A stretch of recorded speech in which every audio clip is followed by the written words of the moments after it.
জিনিসগুলো কি স্যার পচা যায়? এটির মেয়াদ থাকবে কেন? আমার প্রশ্ন হচ্ছে, মানুষের টাকা আপনি মনে করেন আমরা যদি 20 কোটি লোক হই, যদি 20 টাকা করে ভরি, আর একদিন সবাই কথা বললাম না, কত হাজার কোটি টাকা এই কোম্পানি নিয়ে যাচ্ছে।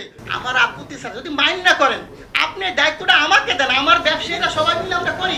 বাংলাদেশের টেলিটককে কেমন উড়াইতে হবে আপনি আমাকে সাপোর্ট দেন। আমি 4টা কার্ড নিয়ে আসছি বিভিন্ন কোম্পানির, যেখানে লেখা আছে 2 দিন মেয়াদ, 19 টাকায় 2 দিন মেয়াদ। এটা হচ্ছে বাংলালিংক, এখন আছে 19 টাকায় আপনার 24 ঘন্টা মেয়াদ রবি। আর এয়ারটেল আছে 19 টাকায় 31 দিন 3 দিন মেয়াদ, আর গ্রামীণে 2 দিন মেয়াদ। আমার প্রশ্ন হচ্ছে, এই জিনিসগুলো কি স্যার পচা যায়? এটির মেয়াদ থাকবে কেন? আমার প্রশ্ন হচ্ছে, মানুষের টাকা আপনি মনে করেন আমরা যদি 20 কোটি লোক হই, যদি 20 টাকা করে ভরি, আর একদিন সবাই কথা বললাম না, কত হাজার কোটি টাকা এই কোম্পানি নিয়ে যাচ্ছে, সিস্টেমের মাধ্যমে নিয়ে যাচ্ছে। এর আগে আমি বলেছিলাম, একটা নিউজে দেখাইছে 17 মিলিয়ন ভিউ হয়েছে। ওদিক থেকে উচিত ছিল এই সিস্টেমটাকে বাংলাদেশে বন্ধ করে দেওয়া। আমি বারবার বলেছি, গরিব মানুষ ভিক্ষা করে, সে 20 টাকা ভরে। আপনি হয়তো জানেন না, আজকে বললাম সে তার মা মারা গেছে, বাপ মারা গেছে, সে কথা বললো না, তার মানে আমার টাকা চলে যাবে? ওয়াই কেন? এই গ্রামীণ ফোন কোম্পানি বা অন্য কোনো কোম্পানি এরা কারা? এরা আপনাদেরকে না জানে হাজার হাজার কোটি টাকা সিস্টেমের মাধ্যমে নিয়ে যাবে। এটা কিন্তু স্যার সহ্য করার মতো না। প্রথম প্রশ্ন হচ্ছে, এটাকে আজকের মিটিং এর পর থেকে কিছুক্ষণ পরের মতো আপনারা দিবেন, যাতে বাংলাদেশের কোনো জনগণের একটি টাকা যাতে না যায়। এটা আমার দাবি। কত হাজার কোটি টাকা আপনি এই ব্যবসাটা আমাকে দেন, লাইসেন্সটা আমাকে দেন। আমার যে ব্যবসায়ী আছে 15 লক্ষ বাংলাদেশ, আমি কিন্তু লাইসেন্সদারি প্রতিষ্ঠান, আমরা এফবিসি এর মেম্বার। এই লাইসেন্সটা আমাকে দেন, আমি বাংলাদেশে ব্যবসা করি। এই টাকা আপনার সরকারি খাতে কত টাকা লাগে আমি দিব। এই কোম্পানিকে পাচার করার জন্য দিব না স্যার। কত টাকা পাচার করতে আমি দিব? আমি কিন্তু রাজি না, আমাকে মেরে ফেলেন, কোনো আপত্তি নেই।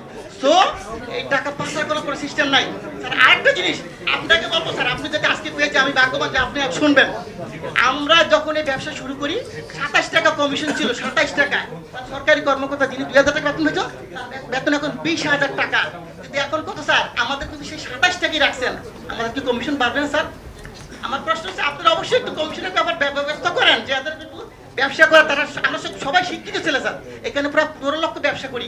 আমরা যারা ব্যবসা করি কোটি কোটি টাকা কামিয়ে দিচ্ছি, কিন্তু আমাদেরকে তো দেখবেন স্যার। আরেকটা কথা, টেলিটক আপনি হয়তো জানেন না, এই টেলিটকের ব্যাপারে আমি একবার বলছিলাম, বিডিএসসি 22 হিন্দু সম্ভবত আমি জানি না, উনি আমাকে বলে এটা দায়িত্ব তো বাবা আমার না রে ভাই, এটা দায়িত্ব হইলো কার? বিটিআরসি না, টেলিযোগাযোগ। আমি ঠিক আছে, আমি যদি স্যারকে পাই বলবো স্যার। আমার আপত্তি স্যার, যদি মাইন্ড না করেন আপনি দায়িত্বটা আমাকে দেন, আমার ব্যবসায়ীরা সবাই মিলে আমরা করি। বাংলাদেশের টেলিটককে কেমন উড়াইতে হবে আপনি আমাকে সাপোর্ট দেন। আমি বলবো কোন দোকানদার আমাদের দোকান থেকে টেলিটকের সিম কেনার পরও রিচার্জ পাবে, তা হবে।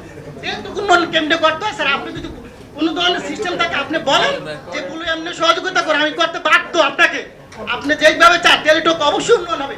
টেলিটককে গ্যাফরাইকে, আমাদের দেশি প্রতিষ্ঠানকে গ্যাফরাইকে অন্য কোম্পানিকে উড়াই দিব, আর এটা টাকা পাচার করে নিয়ে যাবে স্যার, এটা মেনে নেওয়ার মতো না। এটা অবশ্যই আমি চাবো, আমি আর অনেক কথা বলতাম স্যার, কিন্তু আজকে বললাম না। এই বিষয়টা আমি চাই যে আপনি টেলিটকের উন্নয়ন করেন, দেশের টাকা দেশে থাকুক। আর এই যে গ্রামীণ কোম্পানি বা অন্যান্য কোম্পানি মিনিট যে সিস্টেমটা নিয়ে যাচ্ছে, এটা স্যার বন্ধ করেন।